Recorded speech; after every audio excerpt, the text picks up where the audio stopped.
Assalamualaikum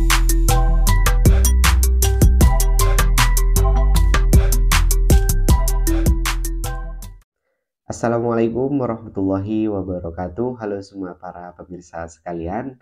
Berjumpa kembali di channel Mantri Luka yang akan membahas seputar perawatan luka dan juga permasalahan-permasalahan luka yang tidak kunjung sembuh. Oke.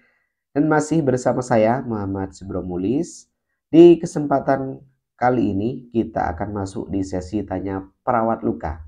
Di mana sesi tanya perawat luka ini saya akan membahas pertanyaan-pertanyaan yang sudah masuk di kolom komentar mengenai permasalahan-permasalahan yang dihadapi oleh para pemirsa sekalian mengenai luka.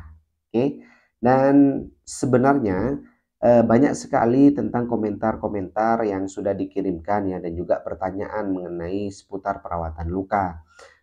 Tapi di kesempatan kali ini saya akan membahas pertanyaan yang sekiranya ini perlu kita ketahui bersama ya dalam proses perawatan lukanya. Oke, langsung saja saya akan membacakan pertanyaannya. Oke, ini dia pertanyaannya. Saya mau tanya, Dok, di atas pantat nenek saya umur 93 tahun itu ada luka. Sekarang sudah mulai menutup lukanya. Sangat bagus, tapi masih belum sepenuhnya pulih kembali karena terlalu sering tidur telentang. Sekarang saya ganti posisi miring kanan dan kiri. Sekarang sebelah kiri luka seperti lecet-lecet dan kulitnya mati mengelupas gitu. Saya miring kanan, sekarang lama-lama sebelah kanan mulai merah-merah. Itu gimana, Dok, enaknya? Seperti serba salah ya. Wah. Ya. Miring kanan luka, miring kiri mulai merah-merah. Telentang juga pantatnya masih ada luka yang belum sembuh sepenuhnya ya. Jadi salah satu pemirsa ini menanyakan perihal luka dekubitus ya, dan pertanyaannya penuh dengan kebingungan-kebingungan ya. Oke, saya coba akan membantu dan memberikan penjelasan mengenai proses perawatan luka dekubitus. Sebelumnya perlu diketahui bahwasannya luka dekubitus itu adalah luka yang disebabkan oleh tekanan secara terus-menerus pada kulit. Sehingga apabila tekanan tadi tidak segera kita rilis ataupun tidak kita kurangi, maka risiko terjadinya luka yang biasanya dimulai dari kemerahan ya, lecet, dan apabila dibiarkan maka akan menjadi luka kronis ataupun luka yang parah yang biasanya keseringan berada di tulang ekor, bagian tulang ekor ya. Seperti itu luka dekubitus.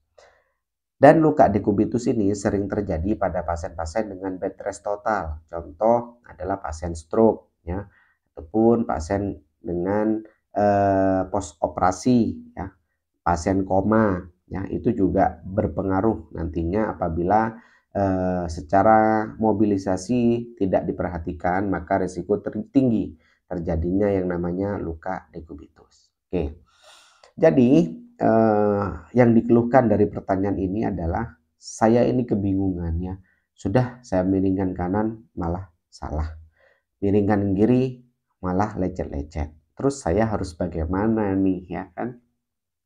Sebenarnya untuk proses miring kanan dan miring kiri itu sudah benar ya, sudah tepat ya. Karena salah satu langkah yang harus kita lakukan adalah merilis tekanan tersebut untuk mencegah agar lukanya tidak semakin parah.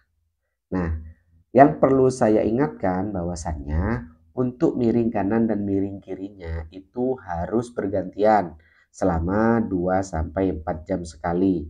Ya, silakan dipilih, ataupun 2 jam sekali boleh, 3 jam sekali boleh, 4 jam satu kali boleh ya. Sesekali memang harus dimiringkan kanan, sesekali memang harus dimiringkan kiri, ataupun kalau bisa pasien didudukkan ya. Seperti itu. Jadi sebenarnya ada rumusnya, yaitu ada yang namanya Braden Scale, tapi saya rasa ditakutkan nanti para pemirsa tidak paham mengenai Braden Scale ya. Gampangnya yaitu harus dimiringkan 2-4 jam sekali. Oke, kalau mau silakan cari Braden scale ya, bagaimana cara mengukur kapan kita harus miring kanan, kapan kita harus miring kiri, itu ada rumusnya. Oke, selanjutnya yang perlu diperhatikan bagi pasien-pasien dengan bed rest total yang berisiko terjadinya luka dekubitus adalah silakan dijaga personal hygiene-nya. Di mana pasien yang sudah bed rest total, maka biasanya untuk BAK dan BAB-nya itu dilakukan di atas tempat tidur ya. Di mana memang itu akan menjadi PR kita ya untuk membersihkannya dan untuk menjaga agar apa? Agar kebersihan itu dapat terjaga. Kalau tidak, maka akan menjadi penyulit dan juga menjadi penghambat terhadap proses penyembuhan pada luka. Saran saya adalah silakan pasien dipasangkan kateter ya agar nantinya mencegah BAK-nya membasahi luka ya, karena ada luka di bagian bawah apa ya, di bagian tulang ekor ini ya, biasanya terjadi gitu di daerah punggung belakang. Oke, itu. Selanjutnya adalah selain miring kanan miring kiri, terus personal hygiene, ada satu lagi yaitu nutrisi ya. Nutrisi adalah merupakan aspek yang penting, bagaimana memang pasien ini harus tetap ya walaupun dalam keadaan bed rest total, nutrisi harus masuk ya, harus baik. Kalau tidak, maka itu akan menambah permasalahan. Karena kondisi-kondisi pasien yang seperti ini biasanya sulit sekali untuk makan. Nah, kalau memang pasien tersebut sulit untuk makan, saran saya adalah dipasangkan NGT ya, agar nantinya nutrisi tetap terjaga, nutrisi tetap intake-nya baik, dan juga dapat support terhadap proses penyembuhan pada lukanya. Oke.